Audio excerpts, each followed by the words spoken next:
দুনিয়াতে যখন কেউ আপনাকে কাঁদায় অন্যায়ভাবে, কেউ যখন কাউকে কষ্ট দিয়ে কান্না করায়, তখন ফেরেশতাকে আল্লাহ জিজ্ঞেস করে, ও ফেরেশতা, আমার বান্দাকে কাঁদালো কে? আমার বান্দার চোখে পানি আনলো কে? ফেরেশতা বলে, আল্লাহ অমুক এইভাবে তাকে কষ্ট দিয়েছে। আল্লাহ তাআলা বলে, ফেরেশতা তোমরা সাক্ষী থাকিও, আমার এই বান্দার চোখ থেকে ঝরা প্রত্যেকটা পানির আমি বদলা হাসরের ময়দানে হিসাব নিব। যারা আমার বান্দাকে কাঁদিয়েছে, প্রত্যেকটা ফোঁটা চোখের পানির বদলা হিসাব আমি আল্লাহ নিব। কারণ বান্দাটা আমার ভালোবাসার সৃষ্টি, প্রেমের সৃষ্টি, মহব্বতের সৃষ্টি ছিল। আমি আল্লাহ সমস্ত সৃষ্টিকে আদেশ দিয়ে বানিয়েছি, আশরাফুল মখলুকাতকে মহব্বত দিয়ে বানিয়েছি।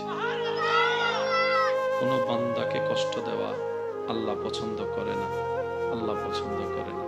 সেজন্য মনে রাখবেন, যখনই কষ্ট আসবে, আপনার বিপদ আপনার চতুর্দিকে ছেয়ে যাবে, আপনরা হাত ছেড়ে দিবে, যার কাছে আশা করবেন সে মানুষ আপনাকে নিরাশা করবে।